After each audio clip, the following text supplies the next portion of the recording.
Welcome to the Unfinished podcast. Truth be told, we've never really learned how to deal with our unfinished business. In a society that's taught us to be put together, what do we do when our world falls apart? Most importantly, why does our world fall apart? See, right now we're living through the most significant transformation humanity has ever known. Knowing how to pick up our pens and write a renewed story has never been a more important conversation. So welcome to the podcast that interviews heroes that at some point had to start again and rise to glory. Cole Gibson. One of Australia's top 100 most influential women. Love is always there. The more love you give, the more you get it back. We're all connected. And that's unification. I'd like to give a bit of a backstory around why I think these conversations are so important right now as we're going through one of the most, what would we say, interesting times in human history, where I think so many of us are feeling anxious, uncertain, confused, not knowing where to find truth, not knowing how to, in Renee's words, get back up. And I was really reflecting on my own life, guys, and just thinking to myself, like, we live in a society that really promotes and celebrates people when they're put together, when they've got everything together, when they're shining, when they're, happy, when they're able to be, their best self, living their best life all the time. And it's not that there's anything wrong with celebrating these times in our life where things are going well for us, where we are put together, where we seem finished. But I think that these cultures, when it comes to a global situation like the one we've been facing, leave human beings and individuals within our society and our community completely inept to really know how to emotionally and psychologically handle things when we don't have that sense of certainty, when we don't have that sense of, assurance, when things feel unfinished. And the intent of this podcast is to really go there. And Renee, I can't envision a more perfect first guest as someone that emulates, that resilience through the darkest nights of the soul, to rise above, to find the strength within, to find the strength through faith, to really be able to get through extremely, extremely difficult times.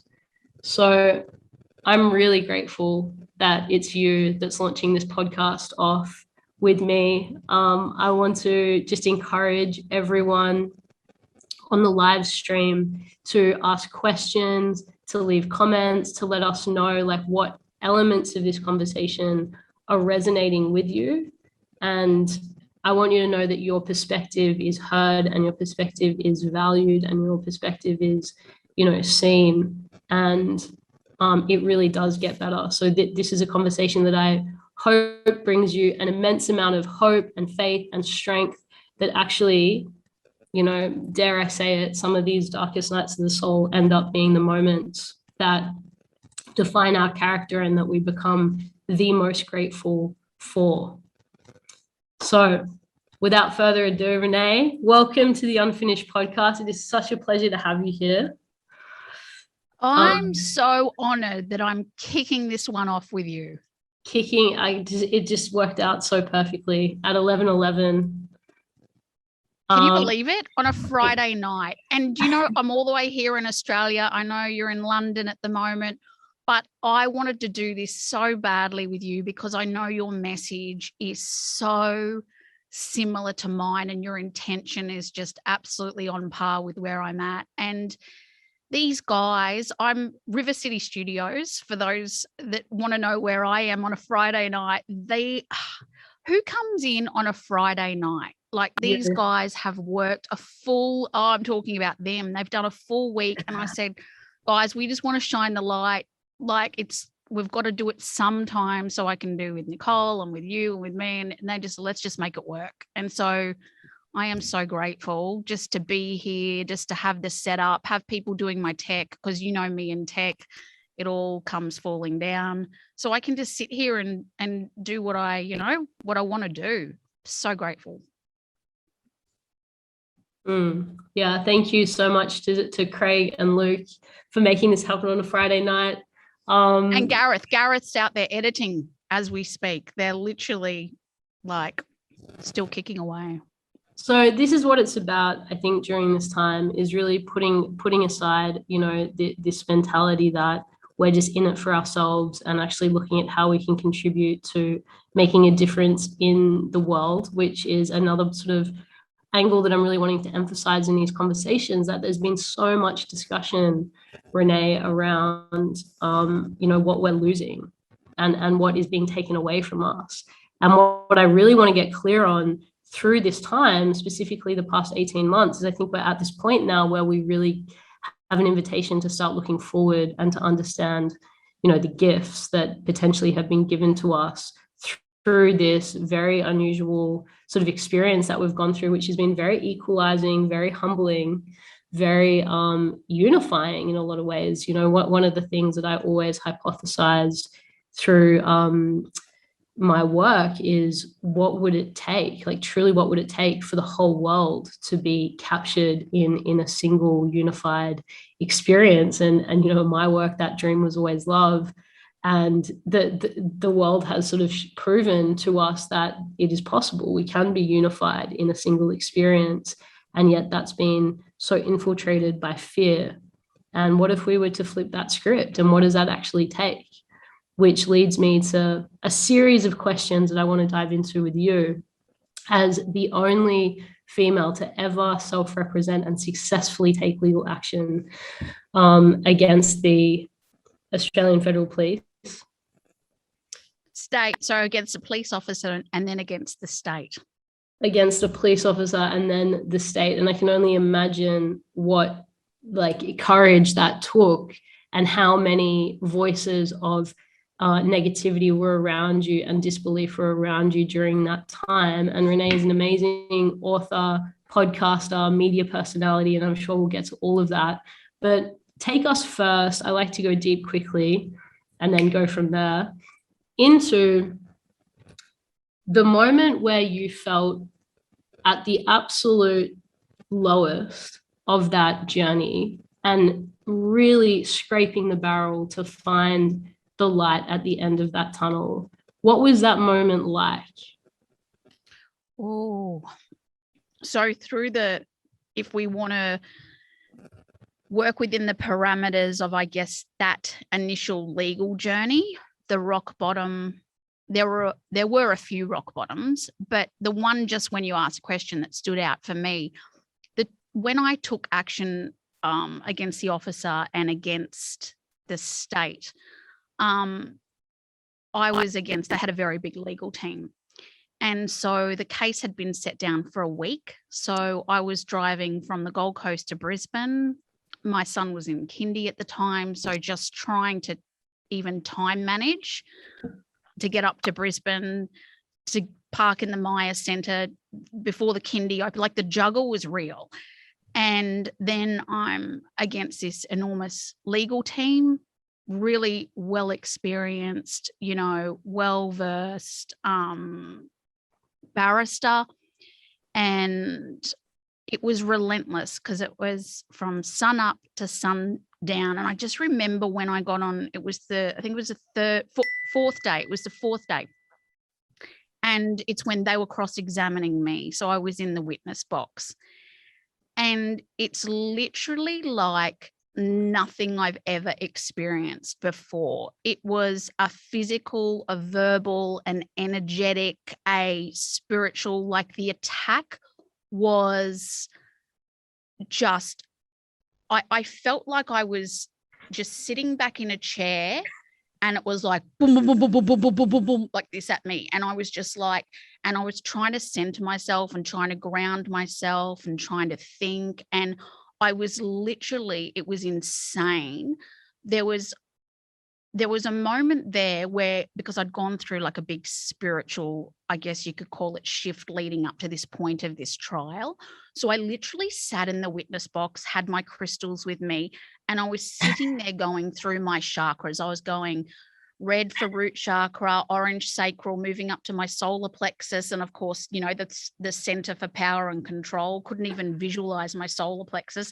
Going up to the heart, the throat chakra. I need to open my third eye so that I can connect and that I can actually, you know, and then purple, the crown. And I was just literally going through the colors, and I'm thinking, I don't know if anyone else would sit in a witness box and go through their chakras, but that's what I was doing, just to get a sense of almost presence, like, this is where I am now. And, you know, they talk about this a lot when people have panic attacks or anxiety and you disappear to another place. And sometimes, you know, it is helpful to just go like, there's the pen, this is a desk, this is my arm, this is, you know, to get in the present moment. I didn't know what else to do because I was in an unfamiliar environment. So for me, my safe space was going in and just going through my chakras in my head. And I just felt like I was in the middle of a war zone. And I know that sounds high drama, and it sounds like, well, come on, you were just in a court, you were just sitting in a chair, they were just asking you questions. But you've got to understand, when you're in that environment, if you've got any self-doubt, that comes to the surface. If you're exhausted, that comes to the surface. The fear of judgment, fear of saying the wrong thing, fear of sounding a certain way, like the fear is enormous. And make no mistake, the person that's on the other side that's firing those questions at you, their intention, like, you really want to drill down, their intention is to break you, is to trip you up, is to make you sound like a liar. They want you to fall. They don't want you to get back up. They want you to be in fetal position. So they were at me. And I remember just shaking, like shivering and thinking, I literally will do anything right now to make this end. Like, it was torture. And I got home that night and I just felt like my spirit had been sucked out of my body. Like, it was just, I wrote about this in my book because I still remember it to this day. And anyway, I went in, got into the shower, ran the hot water, and I don't know what happened, but I fell asleep in the bottom of the shower. And the next thing, I just woke up because the water was cold. And my first thought was, oh my God, it's the next day. I'm going to miss the final day at court.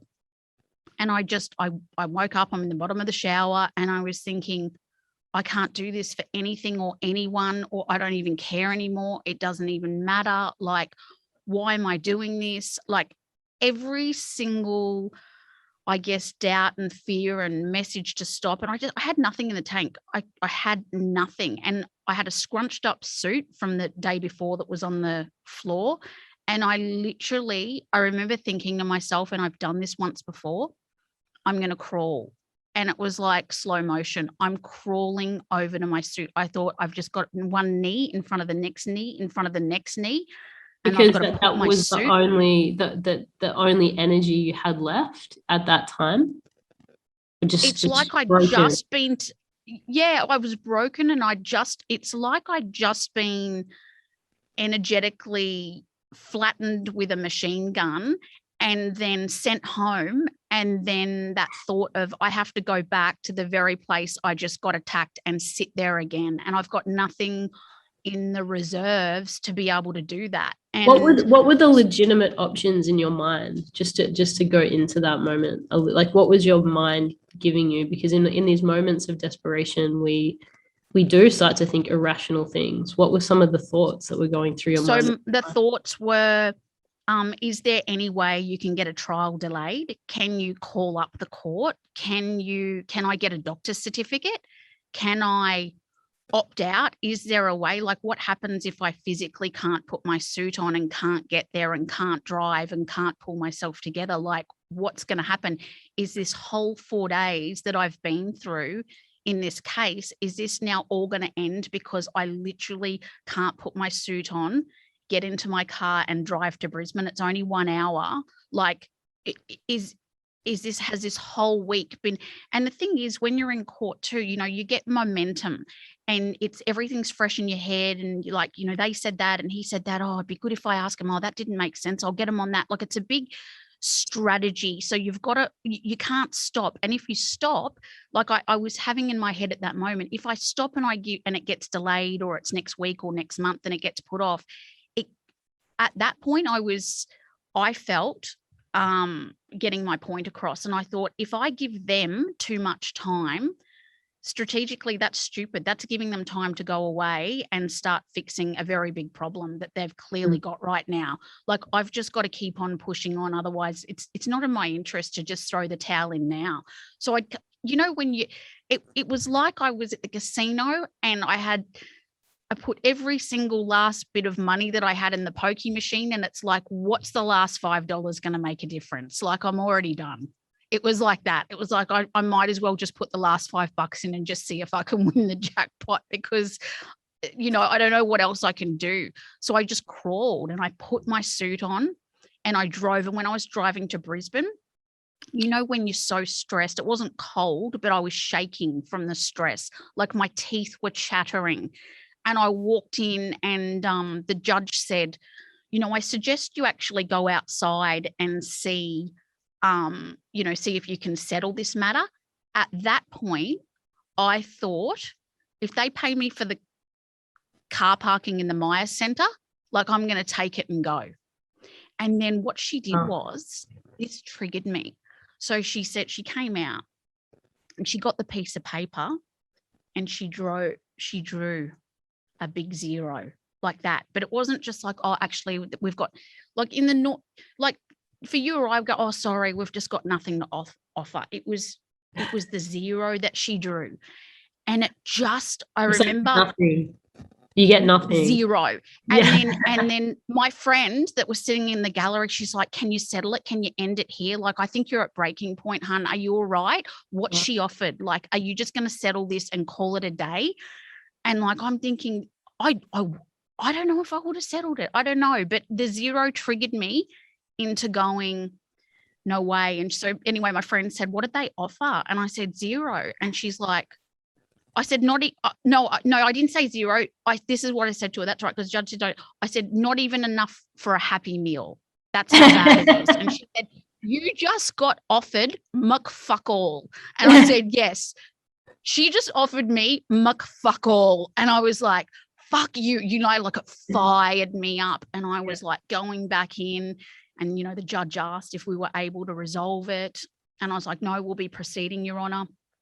And so I just, I don't know, the 0 put the fire in me to keep going. Wow. You know what I find, I want to touch on something that you shared when you first began this story, which I think is so true and so relevant. And you said, when you're in the witness box, any self-doubt that was already there, already dormant, is what starts to come to the surface and starts to be magnified. And I think that that's really valuable, because in a lot of instances, I think when people find themselves in these really challenging situations that feel like their spirit is being broken, they don't have access to the strength that they feel they need in that time, they think that these feelings of self-doubt, anxiety, that it's the situation that's creating those things. And I've always seen it like, these situations trigger and bring out what was already there. And there's actually an immense opportunity to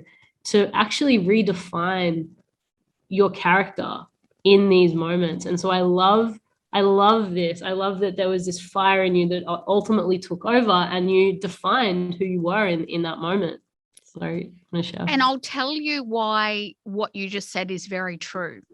So the fear that crippled me on that day, because the power that I was against, the resources, the intelligence, the experience, like, make no mistake, the odds were really stacked against me. It wasn't just self-doubt. It was a very real thing, that there was a massive imbalance. It wasn't just it wasn't just insecurity. It was like, hey, like, the odds are not good for you. And it did send me into panic, and it did bring all of those. I really struggled at school. I was nowhere near academic. I got I don't know, the OP back in my day, you had an OP. I think the highest was 1 or 0, and then the lowest was 25. I got 25. Like I Nailed your OP. I passed English and drama and that's it. And I wrote a book, and I've had plenty of drama, so that's all I needed. But why I know what you just said for sure is true is that many years later, like fast forward, and I mean, a really fast forward, a whole lot of stuff happened. We can go into that or we don't, it doesn't matter, but let's just say a lot of stuff happened. And this one time at band camp, so I was supporting a woman, I was supporting a number of people, and I had a view back then about the police commissioner at the time. And I decided I was going to attend this press conference. And you know, it's really hard for journalists because they get a lot of their bread and butter is talking to police all the time, right? So if they go do a story or a negative, poor story about them, they might get drip fed, you know, content throughout the weeks, and it's difficult for them. Like they need each other. And so I always found there were some journalists that were terrific, don't get me wrong, but at the end of the day, if they go in and really push on the police, the rest of their week or the rest of their fortnight is just going to be so difficult. Like it's really difficult for them. So they don't quite, so I'd be frustrated. I'd say, but you've got to ask this and you've got to ask that. And they'd be like, oh, we are. And they'd sort of, you know, they do their best, but there was boundaries. And so I got all fired up about what was happening with a case I was involved with. I was helping a bunch of people. And there was some really underhanded things going on. And so I spoke to someone at one of the news channels and I just said, can I just go in on behalf of you guys? And I know the questions to ask. Like, I don't rely on old mate for a story tomorrow. Like, just, you know, anyway. So they organized me to go to this press conference. So here I am in this press conference, was in police headquarters, and it was packed. And I still watch it now and it blows me away because I think I walked into police headquarters, sat in a press conference, raised my hand and said, I've got questions. You are going to need to answer. And then, you know, he comes back with this, well, Renee, da, da, da, da, da. I said, no, you talk about that transparency and I want to cover that because you see, you haven't been transparent. And I'm just sitting there cool as a cucumber. There's 6 commissioned police officers standing in front of me, news crews everywhere. I'm literally picking apart his own policies, his own inadequacies, his own lack of transparency. Like, I'm just at the police commissioner and I'm sitting there. Were you shocking yourself? Were you like, where is this coming from? Yes. And I thought when I watched it back, I had, you know, journalists interrupt me that I had the police, you know, the lady that was in charge of back then, that used to be in charge of police media. She said, Renee, can I just take you outside for a cup of coffee? And, you know, you look at the comments on this video, I'll share it with you, and people are just like, oh my God, that girl's speaking the truth. That's all we want. We just want someone to go and ask real questions and get real answers. I think people could feel that I genuinely wanted to put him on the spot and get answers. And I watch it back and I cannot believe that was me. I cannot believe how calm I was. And I think that speaks to the extreme fear and trauma I went through many years ago.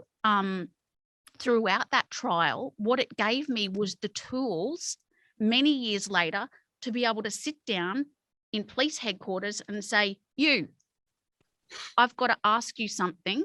Yeah. And I really need an answer now. And I have no regrets over doing that. Like my friend texted me at the time and said, oh my God, apparently there's an activist busted into headquarters. And I said, what? I don't think so. I was in there. I never saw anybody. I was so confused. And I was like, I never saw anyone in there. I was just in that press conference. I was in there for an hour. I never saw anyone bust in. And then she messaged, babe, I think it's you. And I was like, oh my God. Okay, however, which way you want to frame it. And I've said, I've got no, look, my only regrets is that I had a black top and I had a white bra strap poking out the back. So I regretted that, you know, that I wasn't dressed for the occasion. That's about it. But yeah, it speaks to how I really had worked on deafening those voices that came up, those fears and those anxieties. Just, it speaks to that I was able to actually do it. I'm so proud of myself for it. I really am. Yeah. And, you know, we are so grateful for that act of courage too. I'm just looking at everyone's comments on the live feed. They're loving it. And keep sharing with us, guys, if you have other questions. I'm monitoring the feed. You know, I think that's such a valuable example of where you were in that moment of, you know, breaking point to what that enabled you through building your character through that time to go on and do. And of course, that had such a reaching impact on other people's lives that you began to testify for and advocate for, which I think is so remarkable. And it just really speaks to, you know, what I hear from, I guess, my frame of working with people on a more sort of emotional level through my work is when your nervous system actually starts to adjust and familiarize itself in these circumstances that were once so threatening to your system. It's quite amazing the results and the outcomes that can actually start to occur, and this ability to stay calm and actually minimize the hysteria. And I want us to all think about this in terms of the global climate right now and the amount of stress and the amount of hysteria that has taken place. How would it be if we actually just did what Renee was able to do later on in her journey and calm her nervous system down and actually start to commit themselves? If all of us were to commit ourselves to speaking our truth, what an impact that would start to have on the greater narrative that is being written. So the question that comes up for me is, why do we fear our truth so much? Where does that come from? And what has your journey been as someone now that, you know, from my experience of you, Renee, always someone that leads with truth, that speaks the truth, that will demand the truth from other people, which is what I love about you so much. But was it always like that? You know, I know a little bit of the backstory, your previous experiences in a past life. It seemed that you weren't as connected to that truth or standing for that truth as much. So share a little bit about that journey. Yeah, that's really interesting that you say. And I have thought and contemplated quite a bit about that, about what is my truth. And what I believe is that, or what I believed happened now in hindsight, I feel throughout my life, what I've almost done is create characters to deal with whatever is in front of me at that moment. Okay, so yeah, almost. So like the underpinning of it has always been a high level of empathy. I take it back to, and if anyone really looks into people that are triggered by the abuse of power, this often happens at a deep level and because of an earlier experience. So I can take it all the way back to like when I was in grade 4, and I remember a teacher pulling a little boy up, and he was in trouble. And I just remember the shame on his face when he said, stand up, you know, and come to the front. And I just remember like this kid doing the walk of shame to the front. I felt it. And then he walked forward, and then this teacher said, put your hand out, you know, to whack him with the ruler. And that rule was every time you pulled your hand away, you got an extra hit. And this kid, it's your natural instinct when you're going to get hit to just go, I mean, it's your body, you know. So so many times he just went, and this teacher said, that's another one, Michael, that's another one. And he just And I literally felt his pain. And I remember thinking, you disgusting, disgraceful, despicable, like the rage and the hate. And I hadn't experienced hate before that came up for me. That was when I first remember really significantly having a high level of empathy for when there was a power imbalance. And then what happened later on was that when I experienced an imbalance of power, and it's true for many people, whether that be within the family unit, with abuse, with a boss in an organization, there's so many areas where there's abuses of power. But for me, like that's very vivid what happens. And that feeling that I got that came up for me was so real, and it was so unjust that it's like, I've got to do something to make sure that this doesn't happen to another person or to me.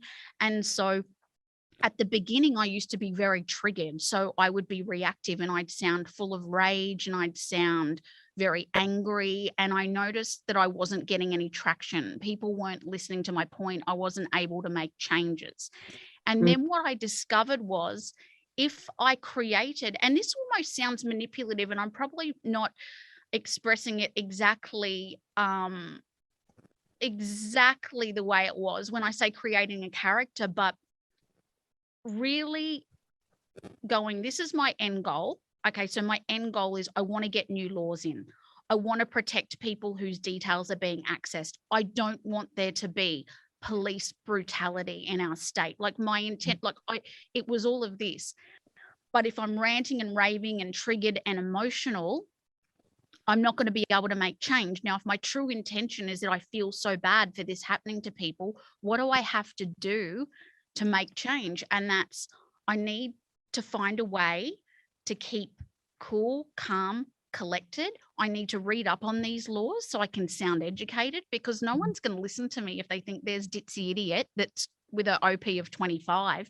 So it's almost like, even though it truly is me, it was almost a mask that I put on, if that makes sense, because I wanted to make change. So it was me, but it was just a version of me that was just so desperate to help myself and help others, that if that's the cloak I had to wear or the mask I had to wear to get the job done, that's what I did. And I know people do that every day in offices that they go into. You know, they're nice to a boss that they hate, or they pretend they like cooking that meal on the menu, that they're a vegetarian and they don't want to even cook meat. You know, like people go in and put a mask on every single day if they're not doing what their soul is, you know, pulling them and guiding them and, you know, I think pushing them to do. Yeah.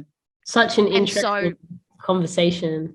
Yeah. And then you feel like a phony and you feel like a fraud. And I was talking to a guest on my podcast, a model, and he said, he brought that up. He said, I felt like a phony. And I was like, I so get that, because it was me. I was fighting the good fight. I was studying up on all those laws. That was me, but it wasn't what I found over the pulling on your years heart.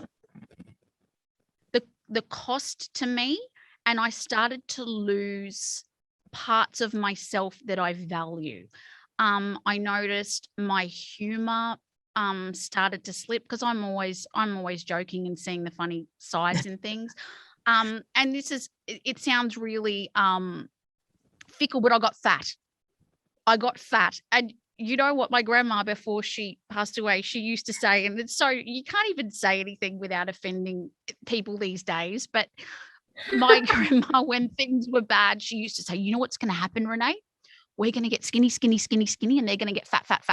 Like that was the solution. That was the ultimate revenge. The worst thing that could happen. They're all going to get fat. And I looked at myself once on the news, and it was a piece I was walking out from court, and I'd said something really angry.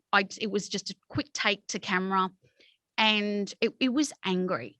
And I looked at myself and I thought, you are fat and you are angry. You are a fat, angry woman. Look at what you have become. Like, Like it really, like it, and I was like, I don't want to be that person.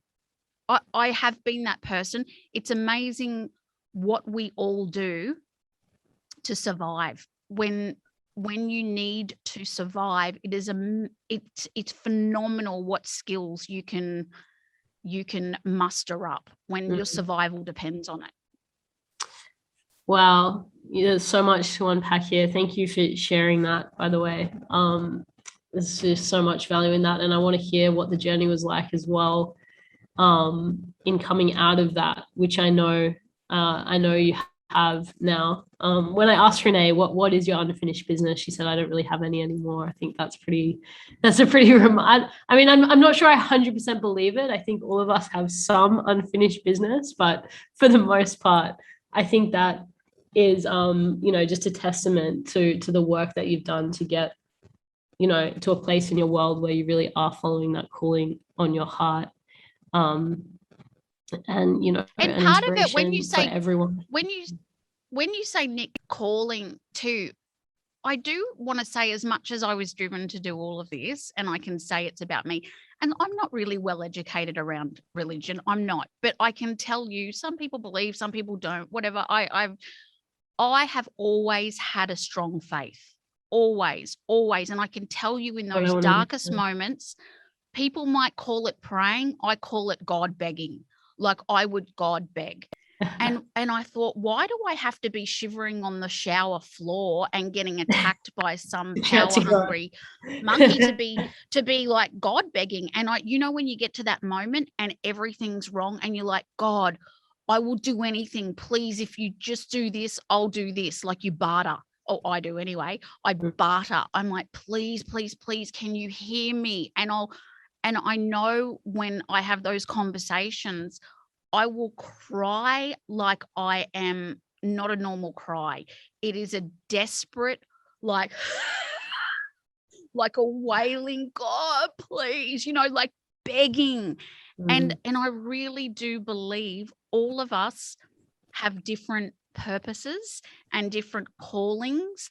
And I'm not going to make it sound all like, I really believe, and I say this because I read over legal transcripts, and I think I don't know that word.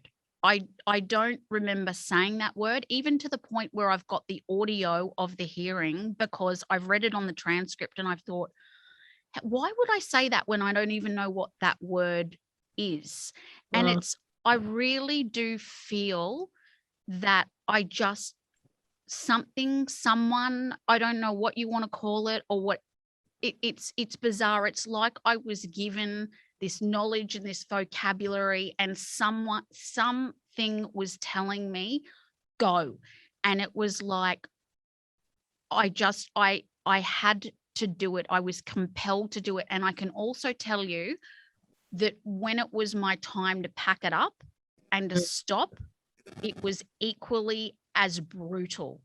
Yeah. And it was like hitting a brick wall. And I said to my friend at the time, like, I can't be around anybody that's in conflict. I can't be around people that have got problems with injustice or police or lawyers, or I can't. It was like, and I cut everything. I cut everybody, and I felt disorientated. And I said, I don't know what's wrong with me. And he said, well, you're detoxing from that energy. And I said, I feel like an addict that has gone cold turkey. Yeah. Like, I don't even know who I am, or exactly. I don't know who I am, what I'm doing next, where I'm going, but something said to me, you're done. Thank you, Renee. Thank you for your service. Your job is done. You are complete. And I actually did attempt to go with a lady to court a few months later, just to do a very last, it was a very last thing. And I had a, headache that day. And I just remember walking towards this court, and it was like, when you put two magnets and they're opposite and you try to put them together and they go like that. It was like a force coming at me. Like, it was like, no, no, hun, you're done. And a journalist said to me, are you all right? Like I couldn't even, she said, you don't look like yourself. You don't sound like yourself. You don't. And I was just like, I just couldn't do it. I couldn't do it. And I just felt anything I was supposed to do, it's done. I'm so proud of it, but it's done. Yes. Such a great reminder that, follow, just because something is right for a period of time doesn't mean it is going to be forever, and to actually have the grace, the courage to understand. And I think that that's equally true for, a path that we pursue in our career, a relationship, a set of belief systems and identity. Everything has a time, that it's going to work for us in a time where it's actually the end, and we need to gracefully transition. How much fear do we have? Because when we come to the end of the chapter or a identity. chapter, it's identity, man. Yeah, exactly. Yeah, it's we like don't know who we're going to be. Yeah, it's like I've got this costume already. I've got this costume. I've got the mask. What you're telling me, I've got to be a different character now. And it's really confronting, because when you evolve or change or grow or you move on to the next thing, there's this sense that you're leaving people behind, that you're like you in your life, we all outgrow people. It's not because you're higher or better or know more or that they're less than. We outgrow people energetically, and it might be they needed a lesson from us, or we needed a lesson from them. I heard a guy say once, sometimes the lesson is for you to walk away, and for them that you walked away. Like there's dual lessons happening, throughout our life. And when we come to the character we play in someone else's life, I always remind myself of that. That's exactly it. We do not know. I really do believe that there are these things such as trail angels. And if you reflect back on your darkest times, and I go over my timeline, even if I went over 20 years, I go over, it wasn't a group of people that helped me. It wasn't a mass following. It wasn't every single dark time that I had. You know what? All it takes is one person to pick up the phone and say, hey, are you okay? Can I talk you through this? Can I get you through the next minute, the next, 10 minutes, the next hour? Like, I don't think we should underestimate the value that one person can have on another. Because when I reflect on every single rock bottom moment, I know when I had overdosed on medication. I wrote about this in my book, Accidentally. It was one lady. That had a gut feeling that I wasn't okay, and she drove over to my house and called an ambulance. When I was in court, it was one person. It was one person that came along and sat. Like, it was every single rock bottom. It hasn't been a big cheerleading team. It's literally been one person that's just stepped up and gone, hey, can I give you a hand? And so I would urge people to not underestimate the difference that they can do, and how much one person can do to pull someone up out of a really dark place. Because especially at the moment with what everybody's going through. And be sensitive, I really hope that that's received, and just be sensitive to what people might be going through. We all have, I think, somewhat of a heated ideology around what we think is right or wrong, and during these times, but it's really not about our beliefs. It's about something that's so much bigger than just any one of our viewpoints. It's about coming together as a one humanity to rise above, and to actually learn to listen to people that have differences of opinion, to care about people that have different opinions to you as much as you do the people that have the same opinions. When you think about all of the brutality and violence that's happened in our world, it is people fighting for their beliefs. And at the end of the day, we're more than our beliefs. We're this soul and this spirit. Go. No, I didn't mean to butt in on you there.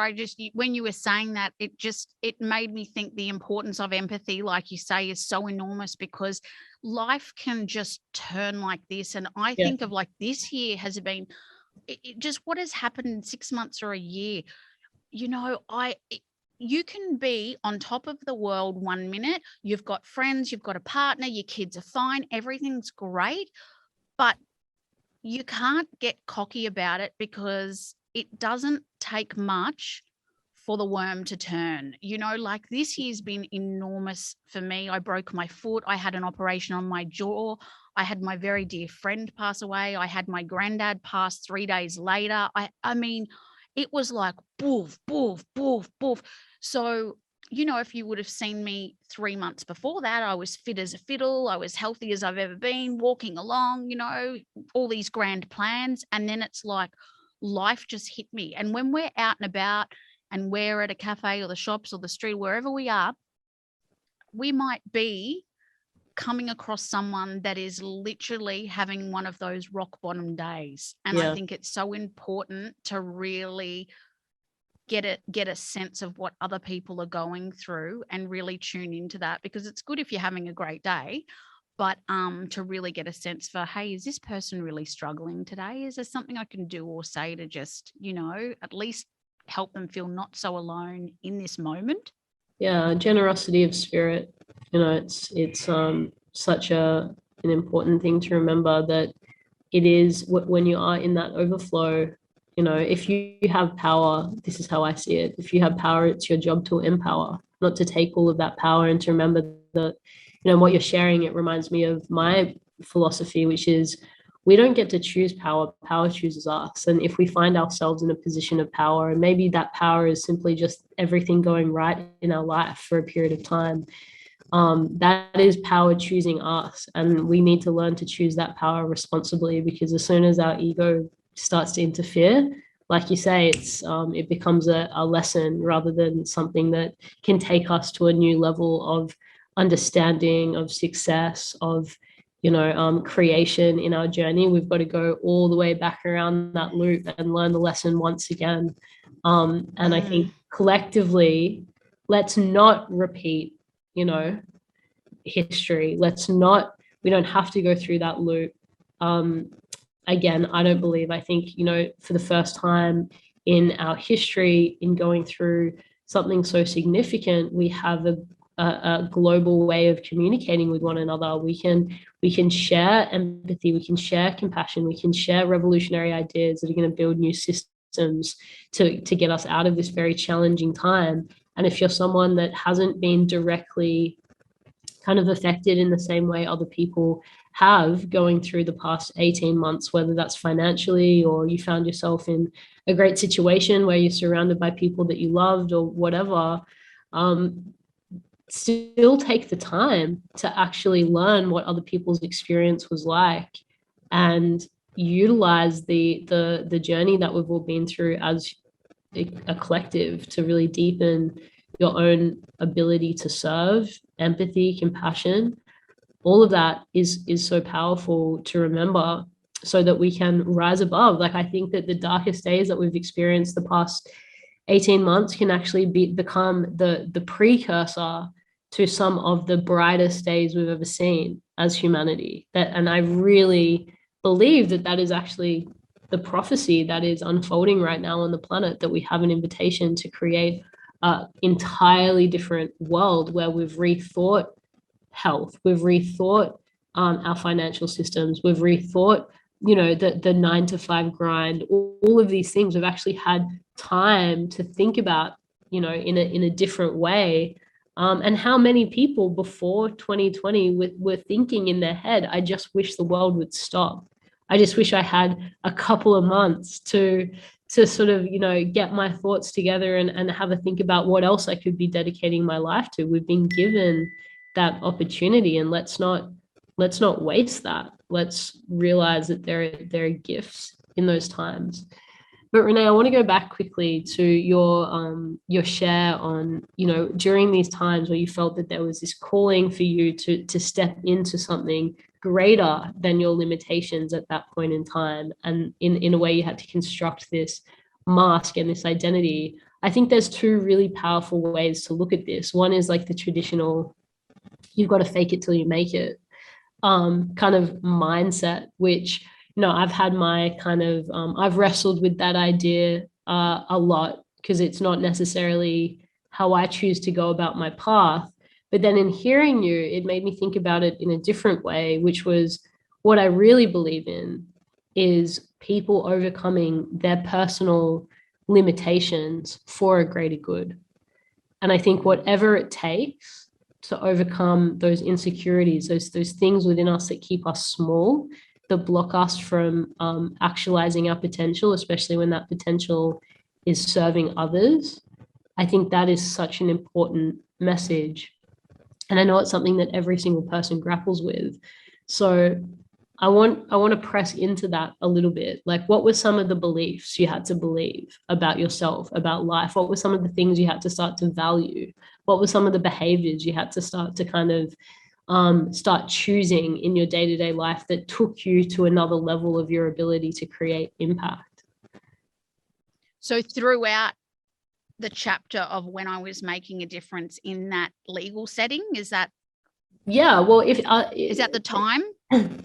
Then, and also maybe like if there are things that you consistently have had to sort of lean on to get you through any kind of transitional time where you were expanding.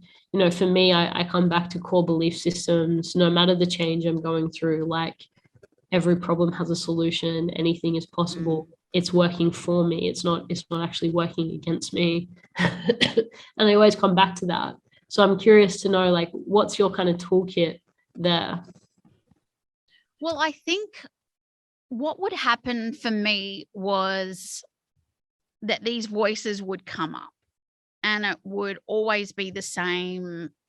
It would be the same, like, you're not good enough, you're not smart enough, you're not there yet, you're not experienced enough. Like, and I think over time I started learning to respond to those voices in a different way. So I'd say, well, show me somebody else that's had more experience with, an injustice in this state, like the ones that I've been seeing. And I refer, there's a story I wrote about in my book. One of the people that I helped along the way was an officer that had leaked a video of an innocent man being bashed. And his case ended up going all the way to the High Court. I mean, this just went on and on and on and on. And I think by that point, I'd got to the realization, well, I've got to know something about something, because,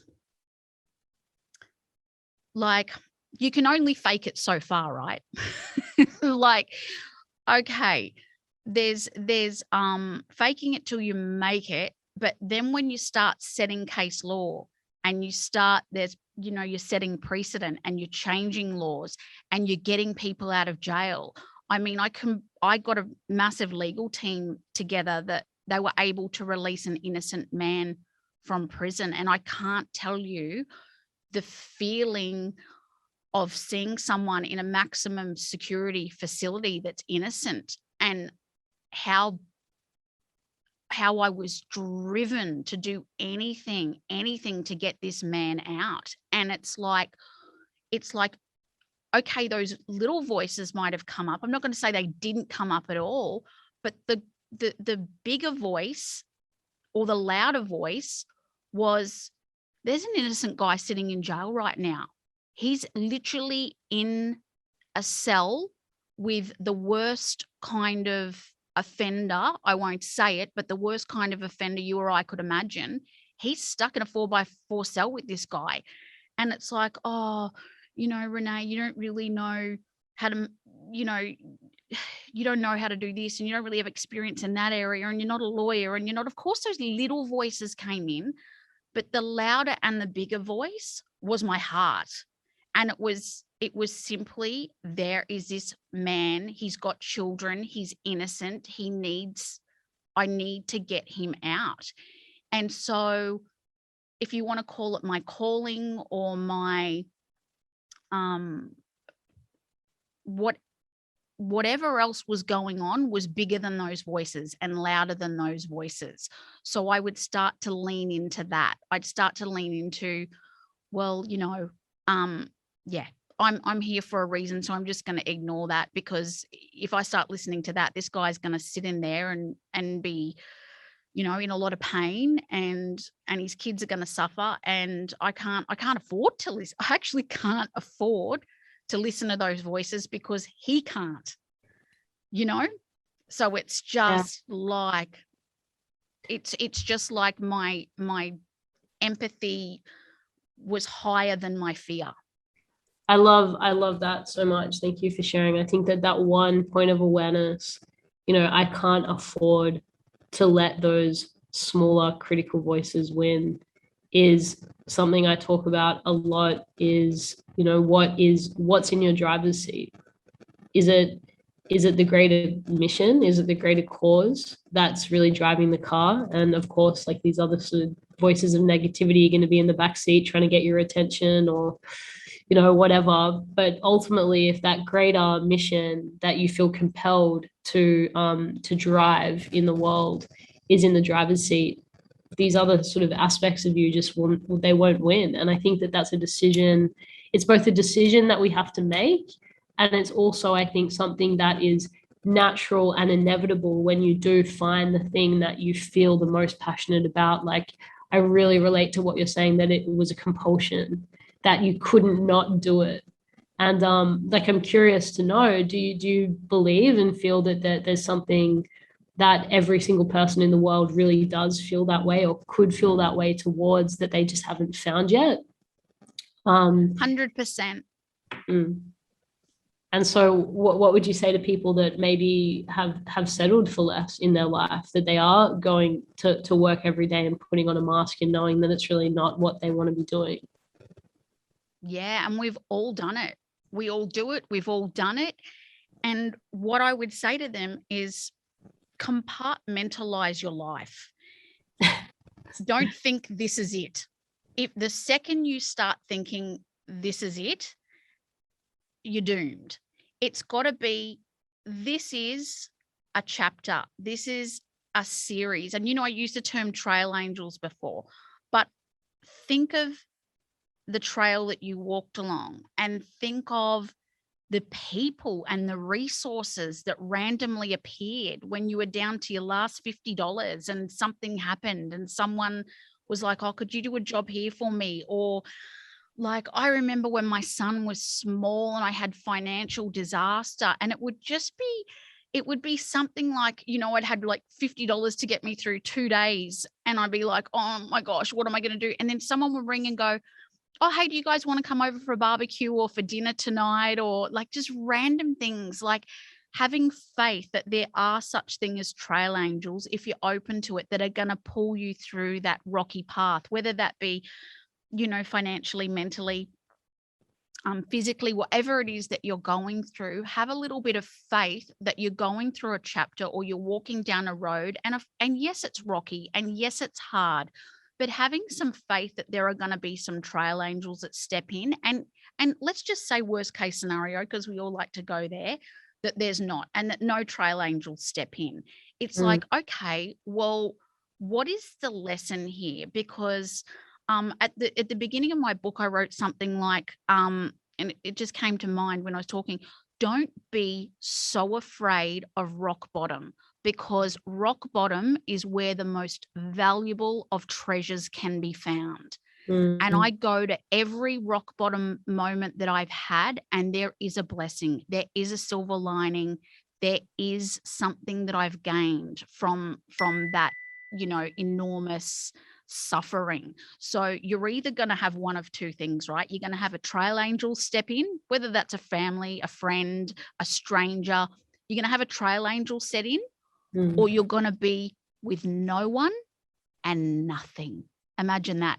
No one and nothing. And in that moment when you have got no one and you have got nothing, that is where you are going to get enormous value. So don't be scared of no one and nothing. That's what I'd say to people. Don't be scared of no one and nothing, because they're the only two options you've got. You literally, you've got a trail angel that's going to help you, or you've got no one or nothing. Both of those things you stand to benefit from. It's win-win. Oh, so good. I couldn't agree more. I'm curious, do you believe that there are opportunities that we get given in life that if we fuck them up, if we get to the highest of highs and then for whatever reason our ego gets in the way, or we make the wrong move and we find ourselves falling from grace, we find ourselves at that rock bottom. Do you believe that always happens for a reason? And B, do you believe that the brightest days are always the days ahead? Absolutely. And I reflect on my own journey, and every single time I've gone into my ego, and it's been plenty of times, make no mistake, like I know about going into the ego. I know about going into judgment. I know about at times to win, I have been an attack dog. Like it is the truth. And I've had to go into my ego to be that attack dog and to get the result that I wanted. But I would say, make no mistake, I suffered. I suffered for that. I went home, I tossed, I turned, I looked at myself in the mirror. I thought, who are you? What are you? So if you've got people in your life that are on top of you and emotionally abusing you, or insulting you at work, or taking advantage of you, or whatever is going on at the moment with people out there where they feel like they just can't cope, and then what I want to say to them is, I know it looks like these people can just easily there's a price. There's a price. And you look at lawyers are the perfect example. And of course I wouldn't tar all lawyers with the same brush. The rate of mental struggles that in lawyers, I don't know what I don't have the statistics at hand, but it's massive. So these people might look like they're swerving around the city with their shiny shoes and their suits, and they've made it through, the private school, and they're on their way and they're a barrister and they're soon to be a judge. A lot of these people are hurting. Think of this. I mean, maybe they grew up and they wanted to see justice in the world, and that's why they're in that industry. But we also know there are people that go into those sorts of industries, whether it be lawyers or police, or it's the power. It's the power. And they go and they get into their ego and they exert their power. But make no mistake, they're the ones at a bar at 4:00 in the morning. They're the ones finding themselves, in some very dark places. So when we go into our ego, no matter who we are or how big or wonderful we think we are, we pay the price. I believe that. I couldn't agree more. I think, one thing that I just want to highlight in what you share, which I think is very profound, is the idea of suffering being the consequence of stepping out of our heart and stepping out of what is truly in alignment. And I think a lot of the time it's kind of this it's sort of this like contradiction, because we step out of our heart and we get into this zone. And I've been really badly hurt the past 18 months. And I know this in my own journey, that when the pain is so immense, and I want to share this to level with any listener that's really relating to this, because I think we all go through times like this in our life where it just feels so unfair. It feels so unfair, and the pain just feels so immense, and you just get to this point where you feel like God has forsaken you, and it's I think it's important to remember that it's always us ultimately that abandons ourselves in those moments. and that we can choose to not abandon ourselves. We can choose to be present with the pain and rise through that pain, through feeling it fully and not disconnecting from it, which I think is that need to be right. It's that I'm not going to fucking feel this pain because I've decided that I don't deserve to feel this pain. So I'm gonna try and take down the thing that I think is causing this pain in my life. I'm going to destroy that thing. And by doing that, we choose, I mean, this is at least how I see it, we choose to fight our own battle. And I think the beauty in saying in your heart and being real with what you're actually going through is we don't fight our own battles when we stay in that place. That there's a force much larger than us that chooses to support that journey. And when we don't choose that, when we choose to fight our own battles and disconnect from that pain and take it into our own hands and be revenge and all of these things, it inevitably creates so much suffering. And I've actually learned that is my red flag. If I have suffering in my life, if I have immense suffering in my life, it's showing me that there's something about how I'm living and what I'm choosing that isn't aligned to my truth. And it can be very confronting to have to really look at that and to then make the changes, to actually make the changes. And I think it takes great humility to be able to actually cop that on the chin and be like, yo, I haven't been living my truth.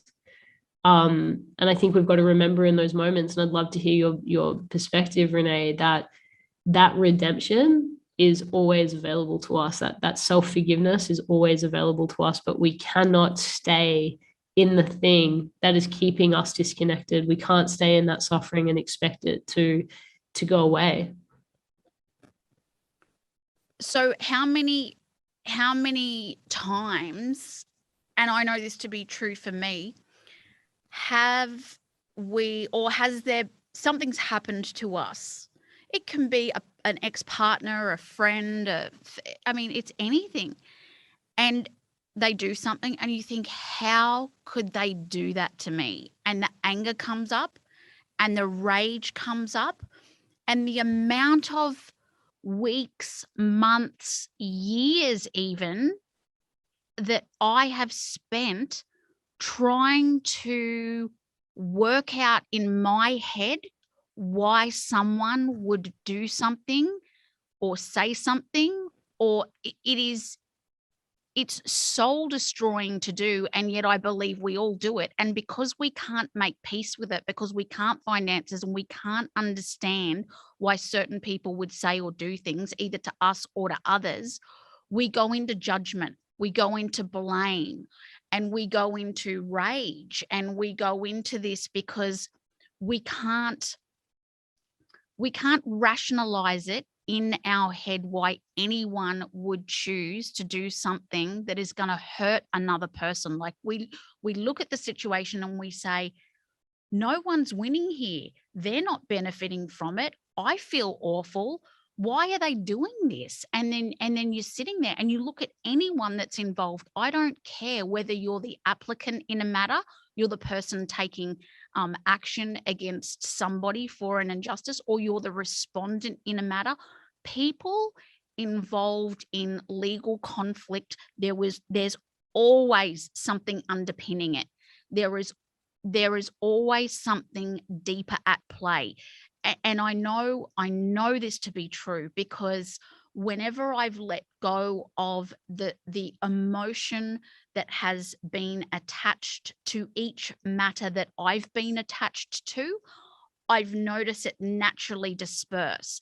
And I give a great example, and we will get tested to the very core, because there are some things that are wrong, that are dead wrong, that are so wrong. And we see these awful things happening on the news, and we cannot find, it's hard to find forgiveness when you see things and you can't make sense of them. It is hard, but I'll use myself as an example. There was a lady I was supporting, and she had had her address given out to, she'd had her address, a police officer had given out her address to a perpetrator of a really serious perpetrator of domestic violence. I mean, this woman's life was turned upside down. And I remember like the media's chasing this guy down the street, and the country was turning on this guy. And it was like it was playing in slow motion, right? Because this woman's life was in danger, and her kids, and it was like this was an abuse of power at a level that is unimaginable. And then he's getting shamed, this guy that did it. He's getting dragged through the media. Like, I mean, the disgust from society was enormous. And I just thought, wow, there's no winners here. There's absolutely no winners. Like, no matter which way I look at what's happened here, rage keeps coming up, judgment keeps coming up. Like, I'm trying to make peace with it. I'm trying to, like everybody, we know that forgiveness sets us free.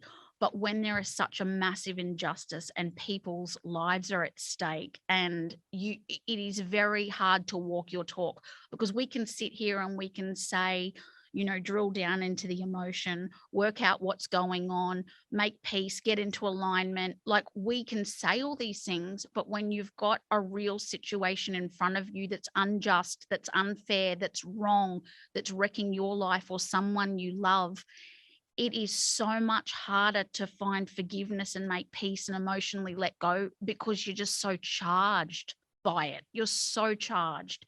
And it's in those moments. Helpful. So I want to know, like, how do you find it? How do you find, no, not only how, why? Why? Okay, so for me in that scenario, like, that woman's amazing that stood up against what happened to her. She's a powerhouse. And what I saw go on through the many years, it's just, it's a whole book in itself. And the rage was so, I couldn't digest the rage. And I thought, you know, like I said to you earlier, I'm fat. I'm a fat, hateful, bitter person. And I was. And what I had to do was, you must look at people like that, and at very least pity. And I know that sounds, you see people do the most hideous things, and you think, no, they don't deserve pity. But you pity. Where must you be? Where must you be? Yes. You pity that they don't know better. And then people will say, oh, but they did know better. But if they knew better, if they truly knew better at a soul level, at any level, if they truly within themselves knew better, they would do better. Something in them had not developed, either spiritually, mentally, something had not evolved yet, because they didn't do better. So you could say they could have done better, but if they could have, they would have. So they were missing something to do better. And so what I found great relief in was sending, and this is not necessarily right or wrong, but it was to alleviate my own pain. And I don't want to walk around hating people. I don't want to walk around thinking you're a pig, you're a disgrace, you're a this, I don't want to have those thoughts. I don't want to speak those words. I don't want to be that person. Yet the rage is coming up. And so you've got to do something with it. And so I'd say, I pity that human being that they don't know better. And that's all I could do. That's just a tiny little thing I could do to just alleviate the judgment and the fury. And so I want to say, if anyone's in a situation now where there is that imbalance of power, or there is something awful happening to them, they're getting cheated on, they're getting whatever's happening to them, please just pity that the person doesn't know better. And I'm not making excuses for narcissists that know exactly what they're doing and deliberately you know, but also go out to hurt people. But a narcissist is lacking the empathy. Like, this is what I think we forget in that conversation. It's not like they have the empathy and they're not choosing it. That it's literally void. You know, one thing that a friend once said to me that really just like it stuck in a way, and it was regarding this very topic that nothing else ever had. And they said, if you don't have empathy for someone, it's you that you're judging. It's you that you're talking about. You know, and it was their way of explaining, like, if you don't have empathy, if you're looking at someone's behavior or the way that they've been in a situation that you disagree with and you don't have empathy for it, it's something in you that is still not resolved.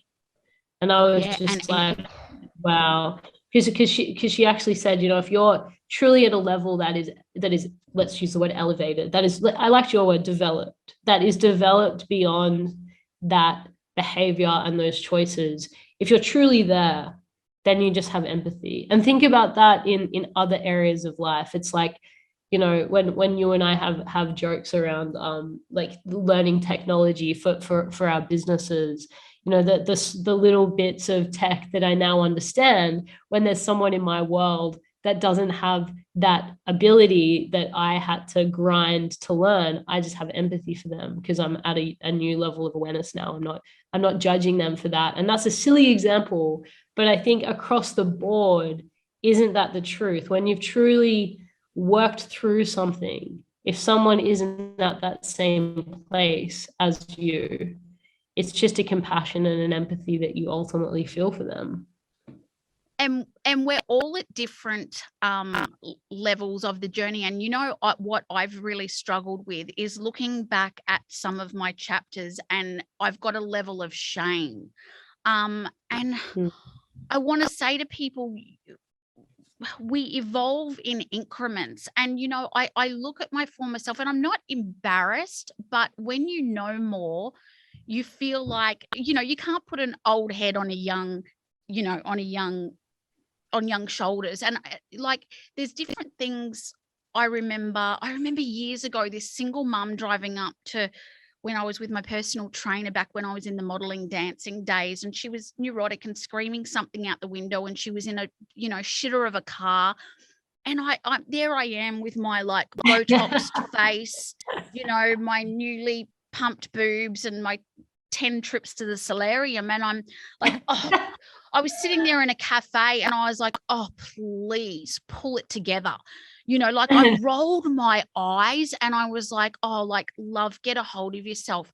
Didn't life just come down and just sweep me out? And just like, I remember going into Lifeline to get a food voucher when I had a baby. I remember the humiliation. Like the desperation and the humiliation. And to think, oh my God, years ago, I was sitting there like rolling my eyes and mocking and judging, and like I was almost disgusted at that former version of myself. Like, why did I even do that? Was I so in my own ego that I lacked empathy for that 20 minutes? Like, what happened to me? What happened to me that I could? So I don't care how, I'm no angel. I've done really wonderful things and I have a huge heart and massive empathy, but I've done embarrassing things that I'm incredibly ashamed of. But I did for the knowledge and life experience and level, you know, the level I was at, I was just doing the best with what I had then. And when I knew better, I did better. And life came in and whacked me down so hard until I, you know, you don't want to have empathy for someone like that. Well, we're just going to keep whacking you until you actually feel what it feels like. And I'll, you know, it's almost like, again, it's another character.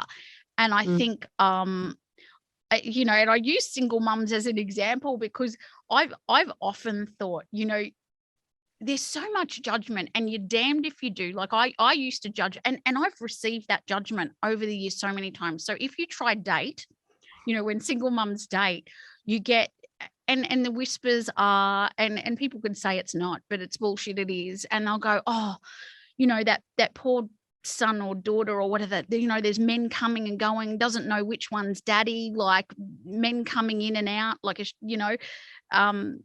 they're getting attached and they don't know who's their dad. And so when a woman tries to move on, tries to date, there's this judgment. And then because I've been single for a long time, and I've had people go, oh, but they really need a father figure.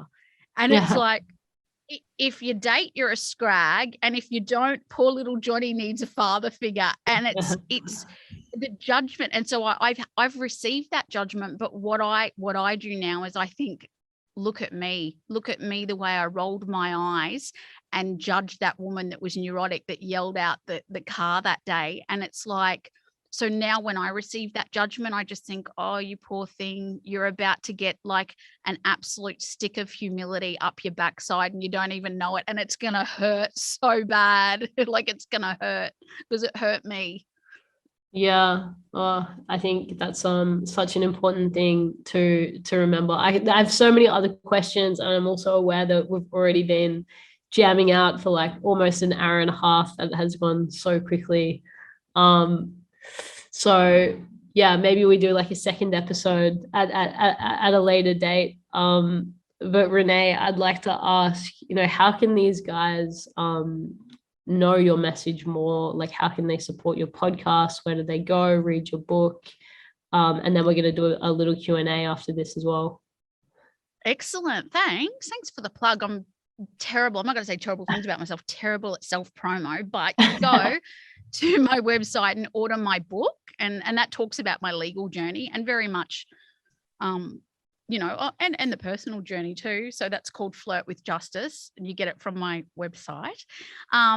If you go to Apple and you put in Get Back Up, Renee Eaves, Get Back Up, you'll find my podcast. I'm dropping my first episode tomorrow. Yeah. I'm so excited about that.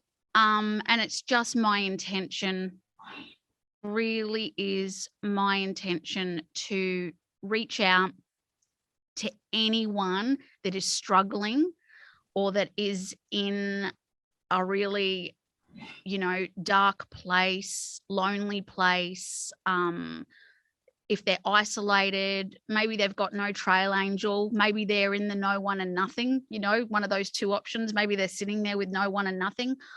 I want to be that channel that they can tune into and flick through the episodes and go, there's going to be something for me in each of those episodes. And I promise you this, I set my intention every time when I'm planning out an episode, and it's like, I just want to reach out to people and to, energetically embrace them, to hug them, to egg them on, to get back up, to urge them to just keep going, one foot in front of the other, whether like I did, crawl on your knees to your suit, whatever you've got to do. Like, I'm going to have so many tools available to people on this podcast, through guests that can, that they might be able to relate to. We'll share it for you, Renee. Please go and check that out and spread it around. Renee's message is so important during this time. And my last question is, for anyone listening who's just, joined us in this discourse over the past hour and a half, and inevitably all of their unfinished business is now swirling around their mind. and they're feeling that call forward and that anxiety when you've been, triggered to look at everything that you've tried to bury deep within or sweep under the rug.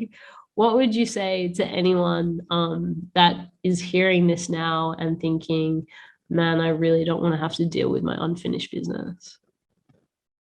Wow. Well, it's like this. It's like this, right? You've got a sore on your leg, and it's weeping, and you put a Band-Aid on it, and you're like, you just put it across and it's all right. It holds up. You can get on. It doesn't sting when you hop in the shower. You can go whatever. And then it starts to get a bit soggy and you think, oh, honestly, and I put another Band-Aid across it and I cross it. And then I put another one and then I put another one. Eventually, you can only layer so many Band-Aids until the wound starts to become pretty toxic. Like it will become infected. It needs air, sun, light. It needs to heal. So every time you fail to address what is really going on at a core level, I really invite you to just acknowledge that all you're doing is putting another Band-Aid. And sometimes Band-Aids are good. Sometimes the Band-Aids are great. I've been on medication many times. I've been on medication for depression, for anxiety. There's been so many Band-Aids, and Band-Aids have a role. And don't be ashamed of having to use a Band-Aid every now and then, But what I do want to say is eventually at some point, whether it's this week, this month, next, whatever, there will come a point where you've got to rip the Band-Aid off, dig into the wound and find out what is causing this infection. Like, what really is it? And only you will know when that's right for you. But please acknowledge that day will come and no one gets out of it. No one gets to get out of it for nothing. Like, we are here to learn these lessons, to heal, to evolve. There's no free passes for anyone. People look like they're doing it easier than we are, but we've got no idea what goes on behind closed doors, and the suffering, the amount of times I've been in fetal position, rocking back and forth, hopeless, helpless, no one and nothing, or feeling absolutely, overwhelmed. And all people saw in that moment was this woman walking into a court, with a beautiful suit on and a blow dry and the eyelashes. And I want to tell you, I was suffering. What you saw was a powerhouse. What you saw was, oh my God, girl power, go get them. What you didn't see was rocking back and forth and the anxiety and the shivering and the, you don't get to see backstage. You don't get to see backstage for anybody. So please, please, please, if you are suffering and you are going through this and you feel like you're the only one, get off social media. Stop watching the news. It's not real. It's not real. Go with where your heart is, what feels right, what feels real. People know what true is. We know the difference by how we feel when we hear it. We know it. But I want to kick off, Renee, with this question around empathy, because I think that this is often really misconstrued around, how do we utilize empathy in a way that's actually constructive and doesn't bring us down? A lot of people, I think, especially who and our community, identify with this idea of being an empath, and I don't know where I sit in my perspective on that, because I don't think just feeling what someone else is experiencing is necessarily the way forward on its own. So how have you learned to relate to your empathy in a constructive way? Right. So what I've learned to do is to tap into that feeling initially, through my own intuition, through my own heart, to tap into it and then to go, what am I going to do with it? And I'll use the example. The other day I came in here to the studio and one of the guys, something just said to me, like, it was really bizarre, just Luke's neck. Like, it was like really, it was weird. I was just like, Luke's neck. He hadn't said anything. I'd barely seen him, and he was walking down into the edit suite, and it was just it was like Luke's neck. And then I yelled out to him, like, what's wrong with your neck, Luke? And he came out and he was like, what? What do you mean? What? And I said, is there something wrong with your neck? And he said, I never said there is anything wrong with my neck. How did you know that? And he was like genuinely shocked. And it's like, he didn't know, I didn't know. And I said, I just had this thing that there was something wrong with your neck. And he said, it was so kinked and I was in so much pain last night when I was visiting my parents. This is what he said to me. He was like, I wondered if I had to even, if should call an ambulance. Like, he was in that much pain. And he didn't say anything when I saw him when I came in here that day, but yet something in me said, his neck. So I felt that. I felt his pain for a moment. And sometimes we can sense other people's pain, or if we're more intuitive, we can feel it or we can hear about it. Everybody's got their different senses where they pick up on others that are suffering. And then it's like going, okay, well, what can I do with that? What can I do with that? Like, can I give him information about, I'm really big on the mind-body connection. So I know when problems go with your neck. So, I can send through information about it. Do you have to let go of this or let go of that? Is there something going on? All different sorts of things. So I feel like empathy in the initial phase is really helpful and really useful. But then you've got to well, you don't got to, but you've got the option to do something with it if you can. If you've got the skills, the tools, the knowledge, the experience, like, you can do something with it.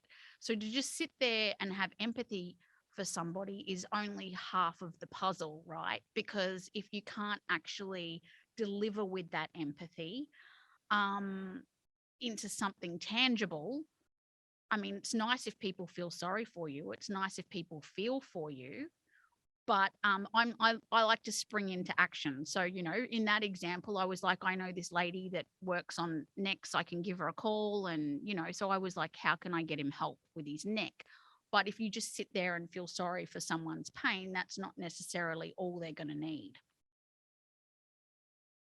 Yeah, I love that. I think it leads me to a second important question on this topic is, how have you learned to actually separate yourself? Because I know for me in my journey of feeling very deeply what other people are feeling, and I think that that's for a lot of reasons that is worthwhile understanding if this topic is related to you, around where that actually comes from. Like, the more I worked on this, I realized, it's actually because I put the needs of my parents over my own as a child. So I learned to actually dismiss my feelings, and I felt what they felt more than I felt my own feelings, which is, in a way, it's a superpower, but it can actually be something that really sort of can prevent you from moving forward in life, because you don't know how to place the way that you feel. And that's been something I've really had to learn. So I'd love you to speak on that. Like, how have you learned to distinguish what's yours and what's not yours? Well, I think two things come up for me here. So you give out of empathy and out of consideration and concern for another person, and you can also give out of fear. I've done both. The typical thing that people will do, if you have a fear of abandonment, what you will do is you will give, and you think that you're selflessly giving. You think that you're giving without an agenda, but what you're really doing is you're saying, if I give you so much, if I give you so much of me, if I give you everything, if I'm so reliable, so dependable, I say yes to you every time, you won't hurt me, you won't leave me, you won't betray me.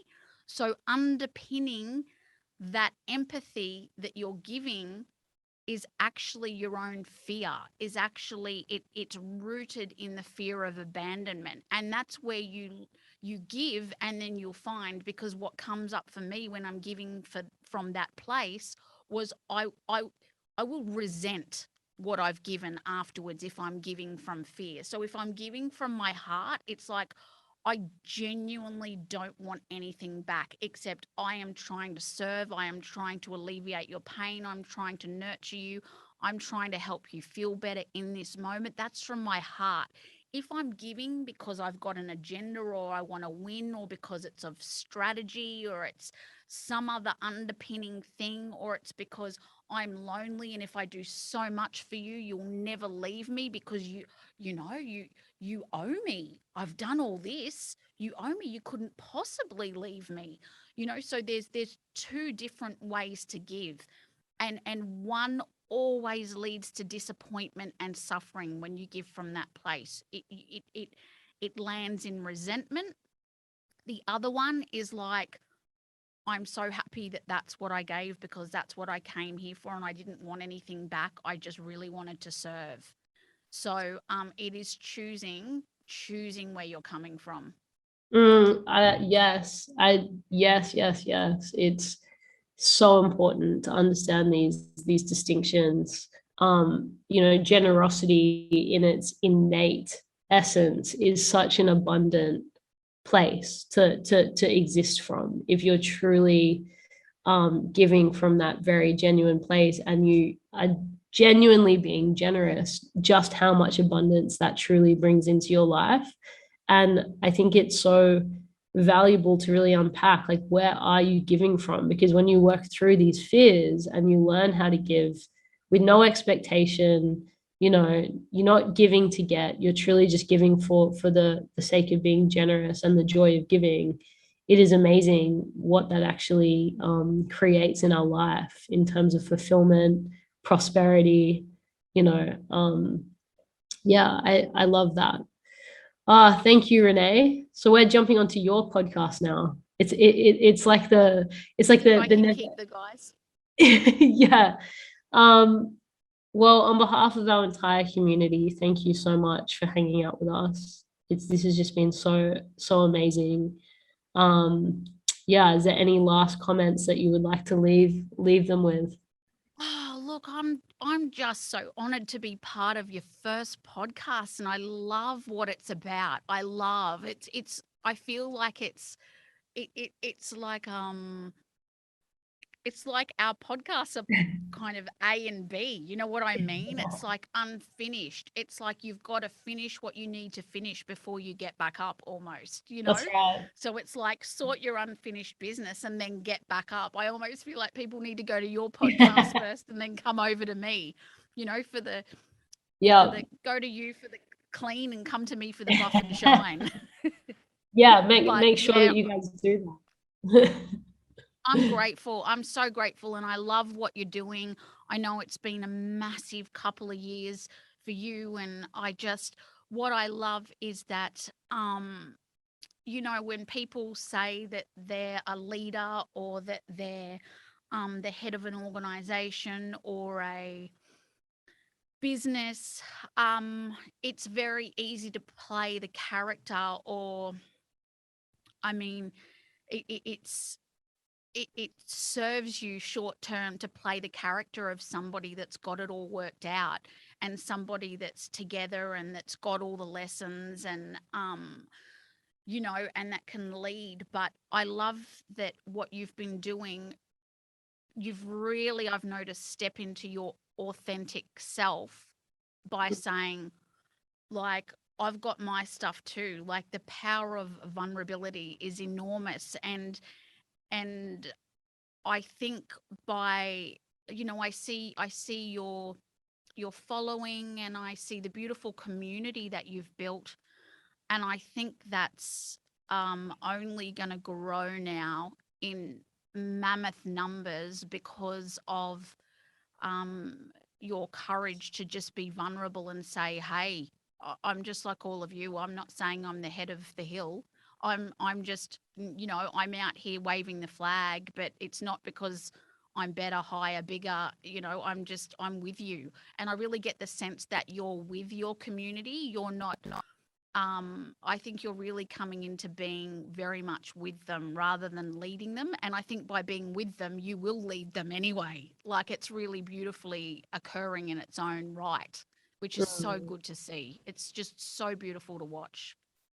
Thank you. Well, like you said, life will just continue to bring it back around until you learn how to have immense amounts of empathy. And like everything that I've been through the past year and a half or so, I've noticed when I'm working with people, my level of empathy for the stories that they share with me, and like the things that I'll cry out now, which I never used to cry out, the things that touch me, it's ultimately a gift. And so, you know, it's nice to remember that and to be acknowledged in that. Thank you, Renee.